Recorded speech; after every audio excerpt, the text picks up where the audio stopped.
What's going on, everybody?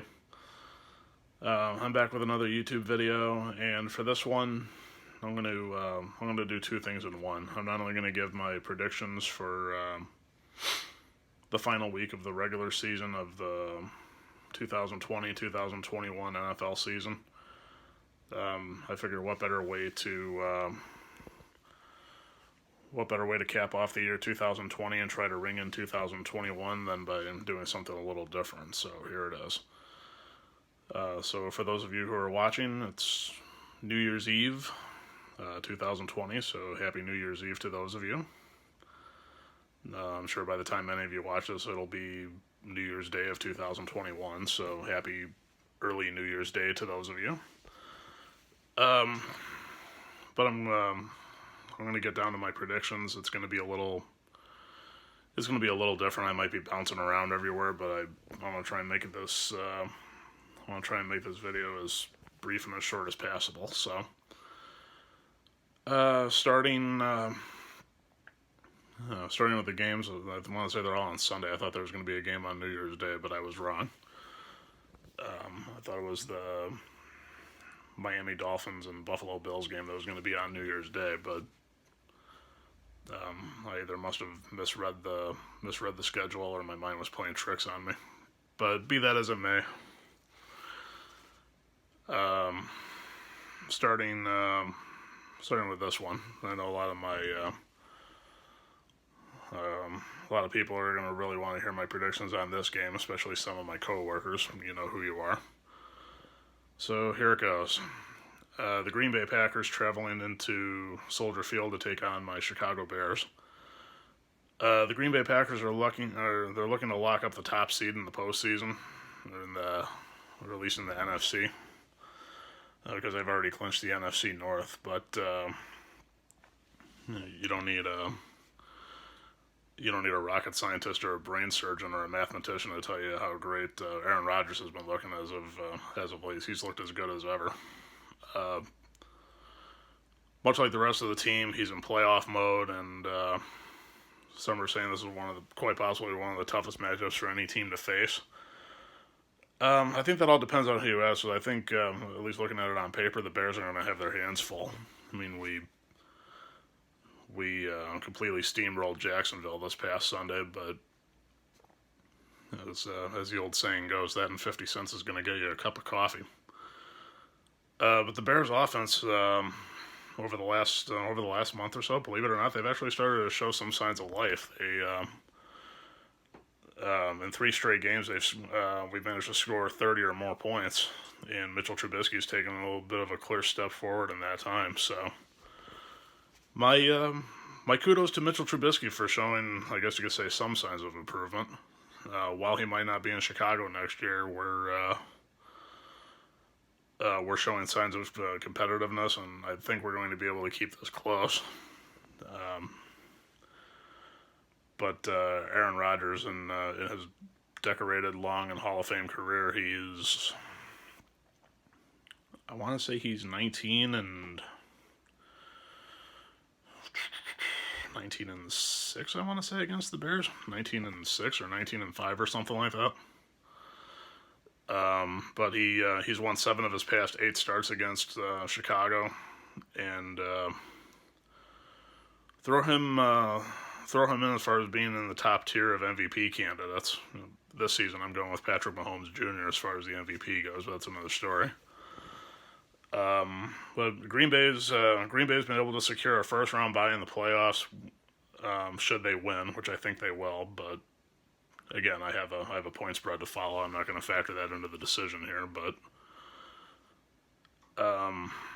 regardless of the point spread, that goes for all these games. You could literally go to 10 different places and get 10 different point spreads for every game. So, but the fact that the Chicago Bears losing, it would put us on the brink of elimination from the playoffs. But on the other hand, we might have a chance in still being able to make the playoffs should the Arizona Cardinals lose to the St. Louis Rams. I'll get to that later, though. But you're looking at a full bingo card of motivation for Aaron Rodgers. But the only thing that's tempering all of this is the site, and that's Soldier Field. That shouldn't trick you into thinking that the Bears stand a chance against Green Bay, though. Just because you're at home doesn't always mean you're invincible or you're always going to win. But the way I see it, the Chicago Bears control their own destiny here, and they've actually been playing rather well over the last couple of games. I expect a lot of public support for the Green Bay Packers if they keep rolling the way they did this past Sunday night against Tennessee. Speaking of which, that game on Sunday night was rather close. I honestly thought Tennessee was going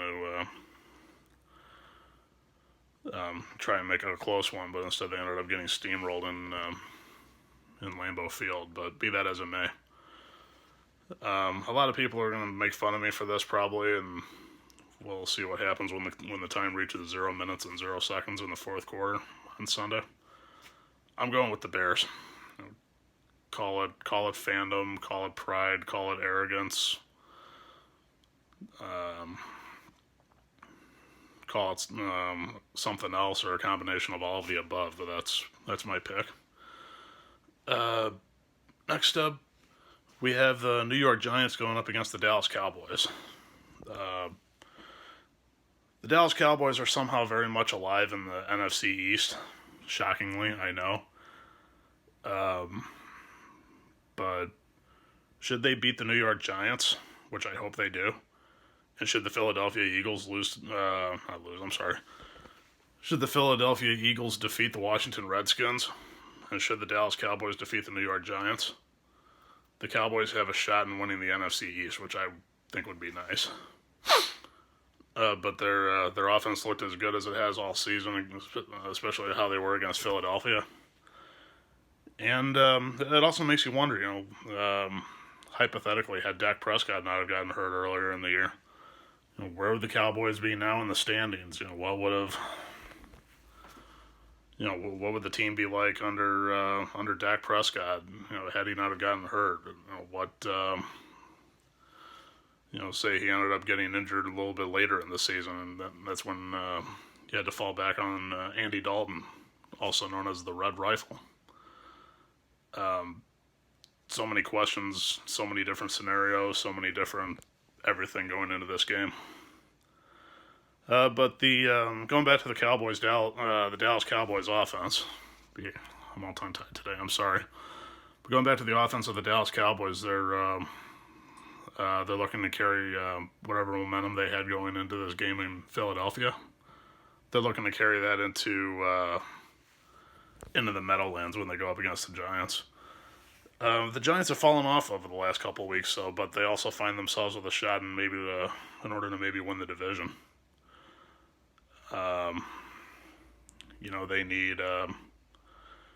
They need the Redskins to lose also, but they also need to beat the Cowboys. So one way or another, both the Giants and the Cowboys are relying on the Philadelphia Eagles for help. I never thought I'd ever find myself casually rooting for the Eagles, but it's the lesser of the two evils. But I looked on a couple of the different websites as far as the betting lines, and the vast majority of them have taken heavy favor on Dallas. And I can agree on that. I don't even remember what it is that I have them as a favorite at, but I think more of the offense is going to show for Dallas, and that's what's ultimately going to give them the win. They have more offensive talent, and I think it's just going to prove too much to handle for the Giants. So I'm going with the Dallas Cowboys. Next one, as soon as I find it. Here we go. The Pittsburgh Steelers versus the Cleveland Browns. Pittsburgh mounted their best comeback of the Mike Tomlin era against the Indianapolis Colts. They came back down 17 points, and they ended up clinching the AFC North. So if you're a Pittsburgh Steelers fan, and I know there's a couple of you, and I think I'm subscribed to on YouTube, I'm happy for you as far as, and I actually remember watching this game when it happened. Being able to see Pittsburgh come back, that was a good game. It literally had me on the edge of my seat too. So, congratulations to the Steelers as far as that goes. But Ben Roethlisberger, he must have turned back time or found the figurative fountain of youth or something, because in the second half he threw 3 touchdown passes. And on the defensive side of the ball, they forced 2 turnovers. So the Cleveland Browns, on the other hand, they were left without several players, including their top 3 receivers who are on the reserve/COVID list, led to their loss against the Jets, though. But the Cleveland Browns are now playing for their playoff lives, and should they beat the Steelers, which I don't think so, that will definitely get them into the postseason. But the Cleveland Browns, the last I looked, I want to say the Cleveland Browns were a favorite at 4.5, but I'm looking to go against the spread. Any spread that has the Browns as a favorite between 1.5 and 6, I'm going against it. I have the Steelers as a favorite according to my line, but point spread or not, again, that's not what I'm basing my predictions off of. I think the Steelers end up winning outright. Even though this game is in Cleveland, I still think the Steelers are going to pull off the win, and I think Mason Rudolph's playing in relief of Ben Roethlisberger, which I'm not really sure if that's going to factor into anything and or if that's really a smart idea. Because, at least in my opinion, playing in close games, even if you already know you're going to go to the postseason, sending your starters out in one way or another really benefits you going into the postseason or the next round. I don't think you want to find yourself in a situation where it's like, okay, we already know we're going to the postseason. I'm just gonna sit the next game and then get ready for the playoffs. I think that might throw whatever team or teams that are going through that routine off their rhythm. But after Week 12, though, Pittsburgh was 11-0, Cleveland was 8-3. Both rocketed their way toward the playoffs. And over the next 4 games, the Steelers ended up going 1-3 and were very near 0-4, if not for that huge comeback against the Colts. The Browns ended up going 2-2, losing to, of all teams, the New York Jets. I still can't believe the New York Jets beat the Browns, but that's another story. But it was partially because the team had 4 wide receivers on the COVID-19 reserve list.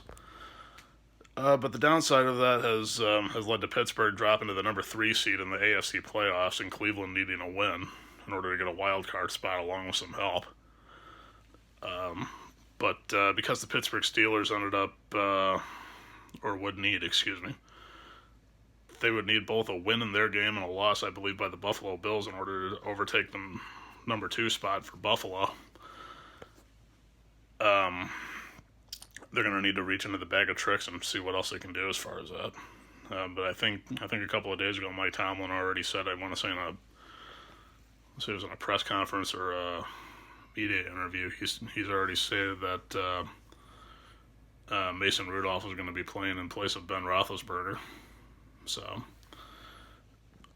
when I first heard news of that, I immediately thought that means Pittsburgh's other star players on offense, like Chase Claypool, Juju Smith-Schuster, and there's another I have a wide receiver on the team. I can't think of his name now.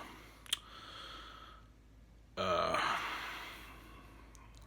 had his name on the tip of my tongue. I can't think of his name now. He's the starting running back.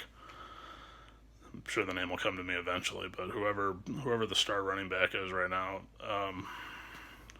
help me out here. What's his name? But anyway, they're also going to be limited in the number of plays that they see, or they're just going to sit out the whole game as well. But as far as the Cleveland Browns, though, they should be able to get their receivers back that were on the COVID-19 list, and that might be enough for them to get the win, even at home. But when you have a safety, safeties, I should say, I'm sorry, in Andrew Sendejo and Carl Joseph,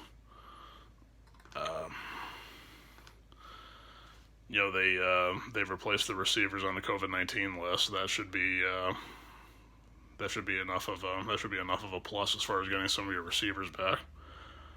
But should Cleveland lose, though, I think the Browns could still qualify for the playoffs if Indianapolis loses, or a few other complex scenarios involving losses, ties, and so on and so forth should they come about. But will that be enough motivation to justify a 10-point spread against backups on the Steelers? That's debatable. Pick a spread between 2.5 and 10.5. That's what I've seen. That's what I've seen most of them favoring Cleveland in. Upon hearing that Mason Rudolph was going to be playing in relief of Roethlisberger, but I'm still going with the Steelers. Even backups or no backups, I still think the Steelers can get the job done. Next up, the Minnesota Vikings. I believe traveling to Ford Field to take on the Detroit Lions, if my memory serves correctly. The Minnesota Vikings defense was on the wrong end of history on Christmas Day because Alvin Kamara lit them up for 6 touchdowns. I mean, he did more than light up the Minnesota Vikings defense. He lit up the Vikings defense and probably a good portion of the state of Louisiana. That's how much energy he had. So he ran for 6 touchdowns, and I was mind blown as to how he managed to pull that off. It just goes to show you how good Alvin Kamara is. But anyway, even though the Vikings offense scored 33 points, the defense has been a letdown. Detroit also ended up getting buried this past Saturday against Tampa Bay, and they ended up losing Matthew Stafford for the rest of the year, which with Chase Daniel having him suit up and play, it's not that big a deal anyway. I mean, even if Matthew Stafford were healthy, why would you suit him up for a meaningless game?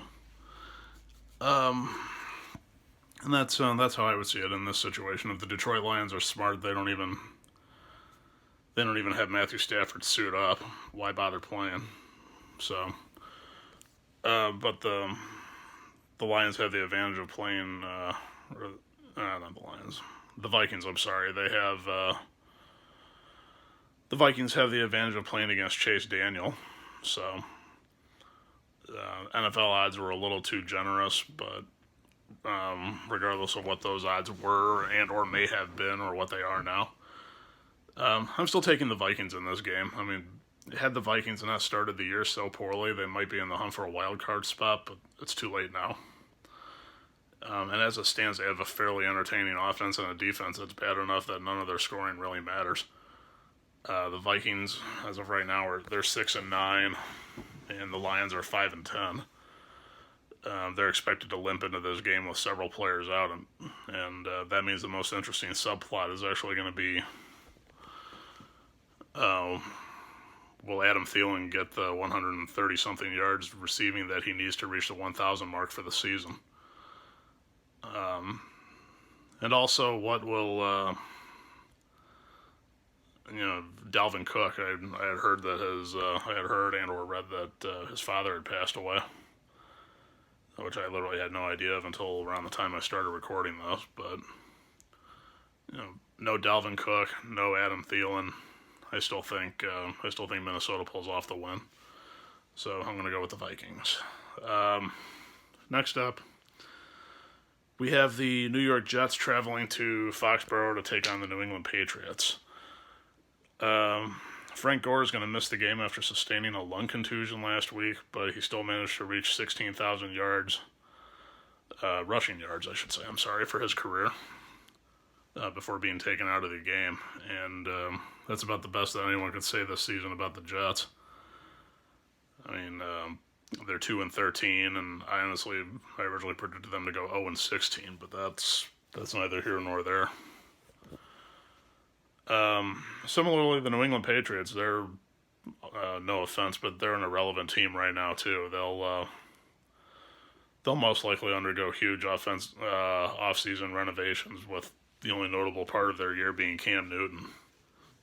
Excuse me. He tied a franchise record for rushing touchdowns by a quarterback in a season.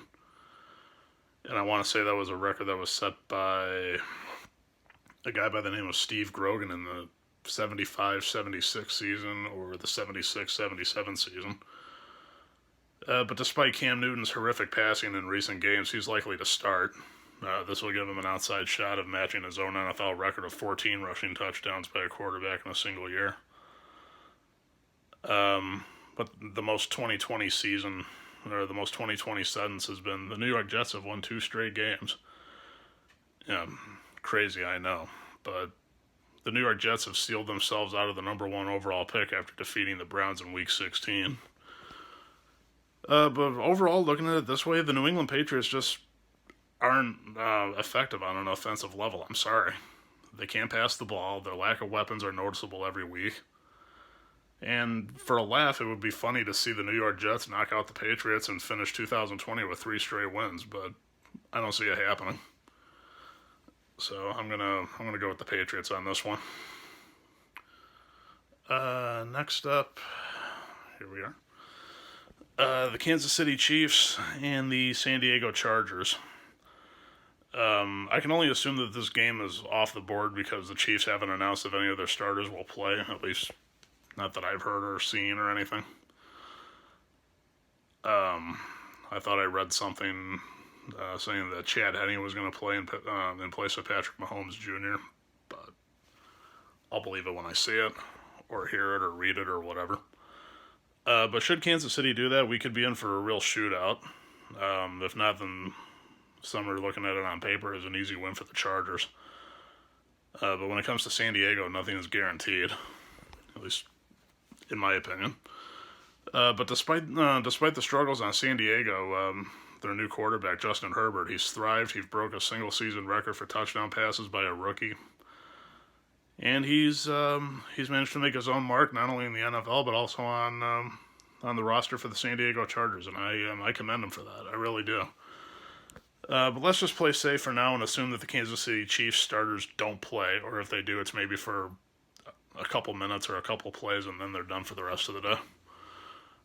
This leads me to believe that odds are going to slightly favor the Chargers, and if they were in favor of the Chiefs before, they're going to probably either sway to the Chargers or the Chiefs are going to be labeled as an underdog. So, in Kansas City's 14-1, they clinched the top seed in the AFC. They got a first-round bye with their victory last week, and they even won their division, which takes any excitement out of this game. As much as I hate to say it, it really does. But should most of Kansas City's other starters sit out, and again, like Patrick Mahomes Jr., should he sit out in favor of Chad Henne? That might rob Travis Kelce of a shot at being the first tight end to have a 1,500-yard receiving season. So maybe have Travis Kelce out there until he reaches the 1,500-plus mark, and then pull him for the rest of the game. We'll see. But as a result of Kansas City going full quote-unquote preseason mode, as I'll call it, the San Diego Chargers, they're favored to win, at least most of the point spreads that I'd seen over the last couple of days, that's what they said. But Justin Herbert should relish his chance to try and get a victory at Arrowhead Stadium, as you might not win there again for quite some time. But regardless of that, I'm still going with the Chiefs. Something tells me they still get the job done at home. Backups or no backups. Next, the Oakland Raiders traveling to Mile High Stadium to take on the Denver Broncos. Oakland lost last week against the Miami Dolphins, and at the same time, in order to try and stay alive, they had to run the table the rest of the last 2 games of the season to try and get into the playoffs. And I believe there was a stat that said for the Raiders, should the Raiders lose this game against Denver or this one against the Broncos, or against the Dolphins, I'm sorry, then they're eliminated from the playoffs. And after they not only lost the game against the Dolphins last week, they also lost postseason contention, so they're just playing the season out. But the Raiders have to go to Mile High now for a game that I'm sure is going to have less than forgiving weather conditions. I want to say temperature is only supposed to be somewhere in the teens on Sunday. I looked on let's say it was the Weather Channel or something. I looked at the weather just for out of curiosity, and I want to say it's supposed to be snowing there, and the high is only supposed to be somewhere, I think, in the mid-20s, mid-20s, low 30s. But anyway, Denver's been up and down this year, but given their offensive struggles being put under the figurative microscope. I mean, injuries have left their mark on the team, and at this point, they're just hoping that their quarterback Drew Lock was the right choice. The Broncos are 5-10. The Oakland Raiders are 7-8, and both teams had moments of relevance during this season.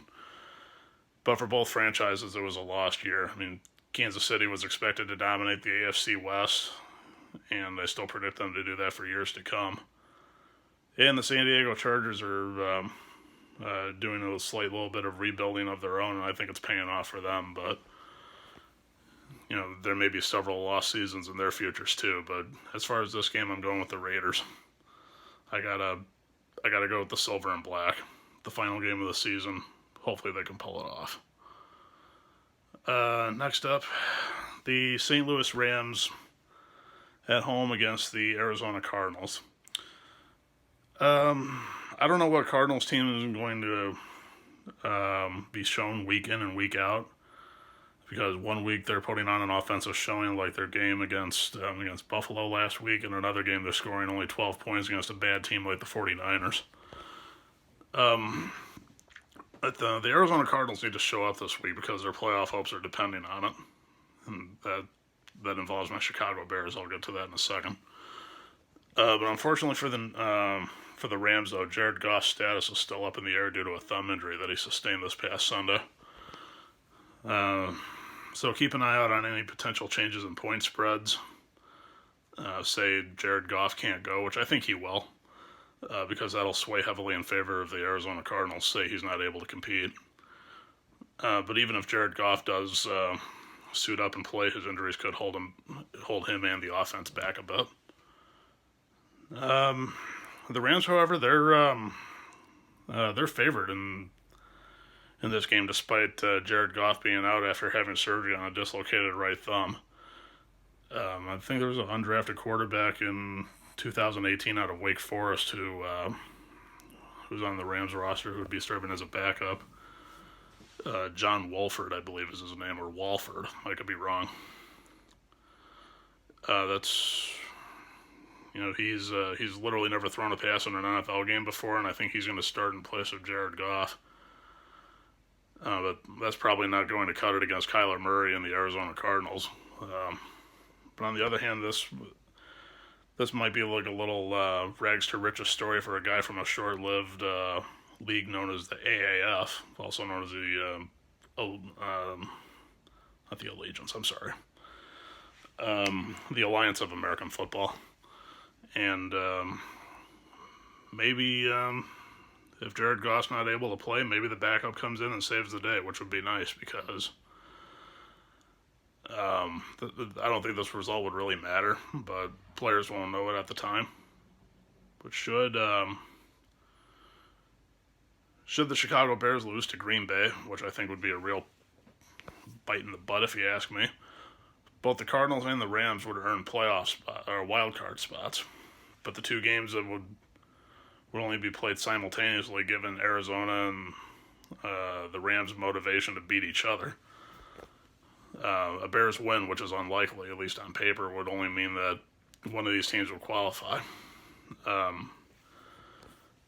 because that's the scenario that the Bears find themselves in order to try and stay alive in the postseason, we need whoever's playing against Arizona to lose.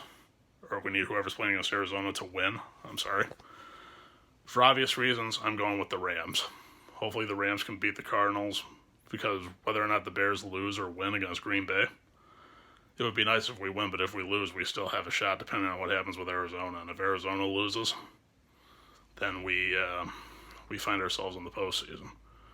We do the impossible and we find ourselves in the postseason for the second time in 2 or 3 years. That would be nice. But anyway, I'm going with the St. Louis Rams for obvious reasons, and also because the Chicago Bears need their help. The Chicago Bears need the Rams to beat the Cardinals. Next up, the Cincinnati Bengals taking on the Baltimore Ravens. One more second. Excuse me. I'm going with the Ravens on this one. I mean, Baltimore's they've righted the ship in recent weeks, but their mid-season lull means that their playoff chances are starting to come down to the season's final day. Considering the past 2 seasons, you got Lamar Jackson Jr. dominating the regular season before falling apart in the postseason. Perhaps a fight to the finish will be good for Baltimore, and provided they make it to the playoffs. But a win is enough to get the Ravens a wild card spot, along with losses by Cleveland and or Baltimore. That would also help. And while the Cincinnati Bengals might not seem to be much of an obstacle, given that they're 4-10-1, it's also worth remembering that Cincinnati's coming off a pair of wins over Pittsburgh and Houston. I never thought I'd see Cincinnati beat Pittsburgh or the Houston Texans, but they did. But there's no question, though, that a motivated Ravens team is far better than a Cincinnati Bengals one. Some say that Cincinnati's recent play will be enough to throw some cold water on a double-digit point spread in favor of the Ravens. I don't think so, though. I still think Baltimore covers. But the Ravens defeated the New York Giants single-handedly, and now they find themselves as the 7th seed in the AFC playoff picture. And a win would definitely secure them a spot, and the way they look right now, I don't see the Cincinnati Bengals slowing them down at all. I mean, I give Cincinnati all the credit in the world. They've won 2 straight games without Bayou Joe Burrow, and they've shown fight all year, but they're going to have an uphill climb against the Baltimore Ravens this Sunday. That being said, I don't see a point spread of between 9. Pick a number between 9 and 14.5 in favor of the Ravens. I don't see that being too far off. But the Cincinnati Bengals, their defense did hold Lamar Jackson Jr. in check for the first time when they first faced off this year. But the defense for the Baltimore Ravens ended up smothering a rather putrid offensive line in Cincinnati. I expect more of the same this Sunday, at least in my eyes. Next up, we have the Philadelphia Eagles taking on the Washington Redskins. Even with the dreadful play of recently released quarterback Dwayne Haskins Jr., the Washington Redskins still lost by just a touchdown to the Carolina Panthers. Assuming that Terry McLaurin and Alex Smith are even put at full strength, this offense is going to be much better. Where Dwayne Haskins Jr. is going to land, I have no idea, but maybe I'll do a video on that later on. Potential landing spots where I think he would fit. A host of other things. But anyway, the Philadelphia Eagles, since Jalen Hurts stepped in and took over for the last couple of weeks, they've been a completely different team. While they came up short against the Dallas Cowboys, that was more than the defense's fault than the offense, in my opinion. The offense was taken off under Jalen Hurts, but I blame the defense for what happened in that loss. But if Alex Smith is back for the Redskins, I don't think the Eagles can do enough defensively to stop them. The Redskins get the victory and maybe win the division is what some people are saying, but I don't think so. When healthy, the Washington Redskins, though, they're the most complete team in the East, at least on paper. They're 6-9, and with a decent offense and a defense that's shown some rather drastic improvements, even though Alex Smith isn't at 100%. You have wide receiver Terry McLaurin, who's unlikely to play as a result of an ankle injury he sustained. But that also lessens the Redskins' advantages over the Eagles. The Eagles are 4-10-1, just like Cincinnati. And while also making a case at the Dallas Cowboys, who are 6-9, they become the division's best team temporarily at exactly the right time. The Dallas Cowboys' loss wouldn't lessen the Redskins' motivation, as the Giants somehow in some way have not been eliminated yet. And the combination of a Giants win against the Cowboys and a Redskins loss would hand the New York Giants one of the most baffling division titles in recent memory or in a long time. But the most likely scenario of the day is for the Redskins and the Cowboys to both win, which would send Washington limping into the playoffs. Just barely, though. But long story short, just focusing on this game with the Eagles and Washington, I'm going with the Redskins. I think even on paper, I think they're more talented and they'll have what it takes to get the job done. Next game, I have the Tampa Bay Buccaneers at home against the Atlanta Falcons. The Buccaneers have more than proved themselves in recent weeks, winning 3 games in a row. They're 10-5, and one of those games that they won in recent weeks just so happened to be against the Atlanta Falcons, except this time the Falcons were at home. The Buccaneers ended up going into the Georgia Dome and beating the Falcons. Tampa Bay can secure a number 5 spot in the NFC with a win, and after contemplating resting their starters, I thought I heard or read that Bruce Arians said something to the effect of "we're going to play to win." So I'm guessing that's his way of saying I'm not resting any of my starters. Everyone's going to suit up and play. But the push for an 11th win, I like to think of that as a pride thing for Tampa Bay. But for Tom Brady, though, he set a franchise record for single-season passing touchdowns with 36. A start for him could also mean a shot to extend his lead over Drew Brees atop the NFL's career passing touchdowns list. Drew Brees' injury-related absence and Tom Brady's big season have both led to a 9-touchdown lead in what's actually been a seesaw battle all year. On paper, though, the Atlanta Falcons, in my opinion, they're better than what their record actually says. And the likelihood of numerous Buccaneers players setting out in the second half makes whatever point spread just a little bit too large in favor of Tampa Bay. But I don't think any of the starters in Tampa Bay set. I think they suit up. I think they play, and I think they bury Atlanta deep beneath the earth. I'm going with the Buccaneers. Next game, we have the New Orleans Saints going into Carolina, if my memory serves correctly, taking on the Carolina Panthers. Or the Panthers are traveling to New Orleans. I want to say the Saints are going to Carolina, but anyway. I'm going to go with the Saints on this one because they won off the strength of Alvin Kamara's 6-touchdown day on Christmas Day. That being said, it's painfully apparent how bad Drew Brees' arm looks, and they're a one-trick pony on offense. But Carolina's defense, though, against the Washington Redskins looked rather superb, and they've been a tough out all season long. The first match between these two was close, and the Saints ended up coming out on top with the victory. I think Carolina returns the favor, though, and at the same time, it also impacts the Saints' seeding in the playoffs. Excuse me. A win would definitely guarantee the New Orleans Saints the number 2 seed in the NFC while keeping alive possibilities of a first-round bye, provided that the Chicago Bears beat Green Bay. So if you're a New Orleans Saints fan, you need to be a casual Chicago Bears fan for one day. You need to hope that the Bears beat Green Bay and you beat Carolina. But I think that would lead to both teams taking no chances and keeping their starters in the game for a matchup in which Carolina is at a talent disadvantage, and at the same time they're 5-10. So, for obvious reasons, go with the Saints. Seattle Seahawks against the San Francisco 49ers.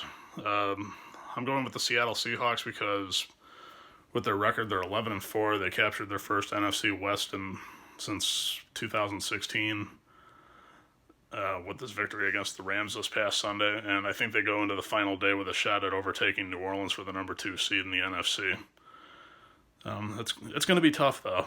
The 49ers are 6-9. They would love to play a spoiler role of sorts.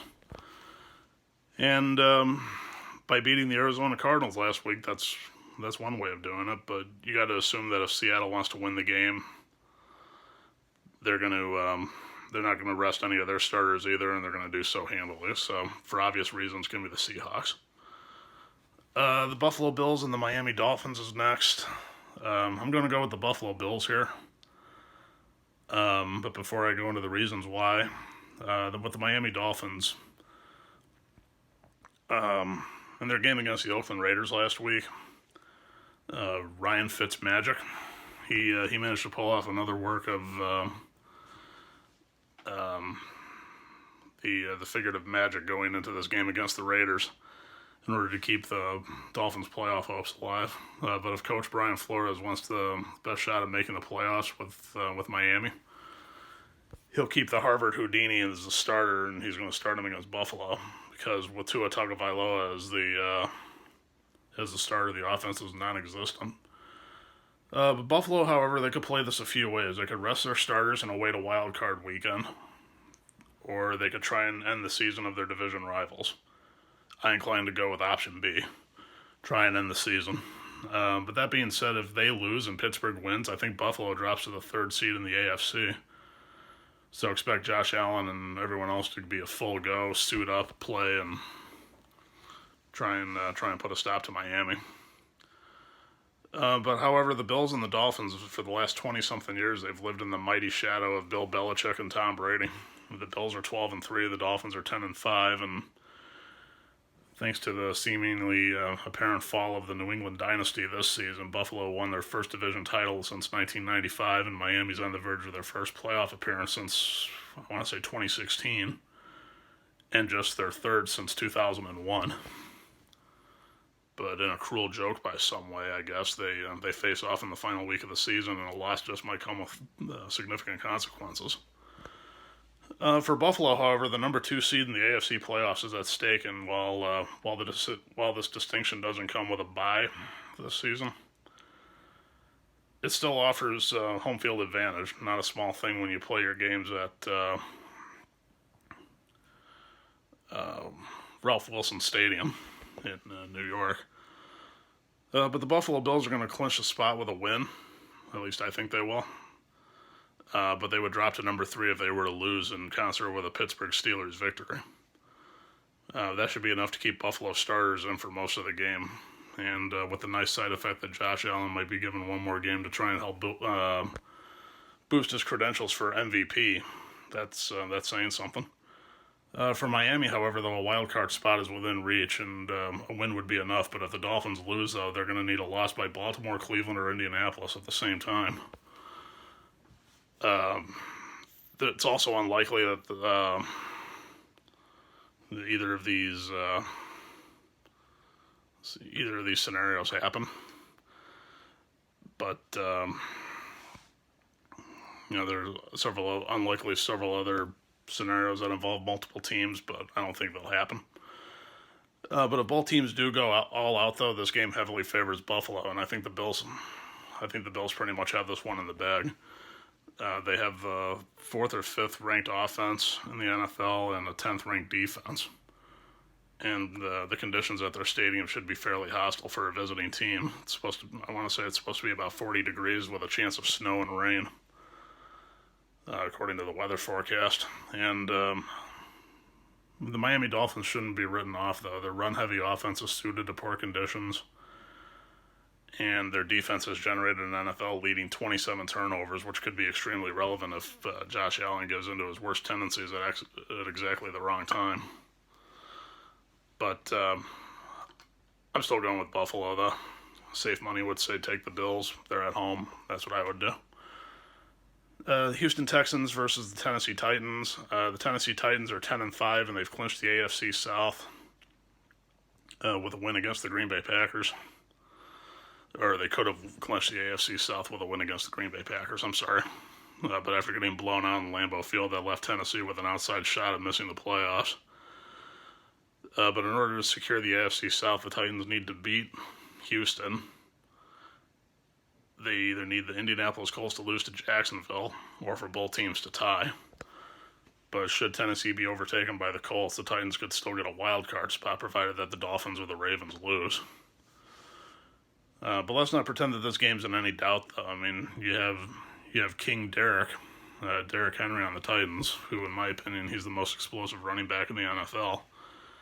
And the Houston Texans have the 2nd worst run defense in the NFL, so Tennessee could probably win this game without even attempting a darn pass. The Titans, on the other hand, they're going to be looking to wrap up the AFC South, and what a way to do so, by facing a Texans team that's basically been dreadful all year. All due respect to J.J. Watt and Deshaun Watson, Houston lacks any type of game-changing talent outside of those two. So handily. The Tennessee Titans should win this game. Excuse me. The Titans should win this game relatively easy, just off the run game. Hand the ball off to number 22 and watch him run through everyone and their mother on the defensive line of Houston. We'll see what happens. I'm going with the Titans for obvious reasons. And lastly, I got the Indianapolis Colts versus the Jacksonville Jaguars. The Indianapolis Colts are playing with their backs against the wall, and they're going to need some help in order to try and make the playoffs. Especially after blowing a 17-point lead to the Pittsburgh Steelers. You can expect a rather animated Indianapolis Colts team looking for someone to take their anger out on, and it just happens to be the Jacksonville Jaguars. Jacksonville secured the top pick of the draft, and the fans of Duval County couldn't have been any happier. That being said, they look terrible on the field, and in back-to-back weeks they've allowed more than 40 points, and their offense can't score nearly enough to try and keep up. That being said, I'm going with the Indianapolis Colts. So that's it for Week 17 and my predictions. Let me know what you guys think. Could there be a possible playoff scenario that you'd like to see happen? Do you think one of my predictions I'm way off as far as choosing the winner, or I should have gone with this team even though everyone's predicting they're going to lose? Or do you think this team's going to win their division? Do you think that team's going to win their division? So many different scenarios that are possibly going on between now and Sunday. Let me know what you guys think, though. Comment, subscribe, give a thumbs up. Let me know what you think. Have a safe and happy New Year. Let's get ready to ring in 2021 and take the year 2020 and pitch it in the history books, or more so not just the history books, or putting it in the rearview mirror. I'd like to put it in the figurative trash can. That's just my opinion. Be that as it may. Comment, subscribe, give a thumbs up. Subscribe to my YouTube page. Follow me on Instagram, PlayStation Network, Twitch, whatever other social media outlets that I have on my front page that you have a link to. And that does it for me. Have a good night. Take care. Happy belated New Year's Day. And may the best teams win this upcoming Sunday in Week 17. When the playoffs officially start, I'm thinking on doing a video as far as the playoffs, once I find out who's playing who and who's at home, who's on the road, and all that other stuff. So take care. Be well, stay safe, take care, have a good night, keep an eye out for more videos, and I will talk to you when I talk to you. Have a good night. That does it for me. Peace.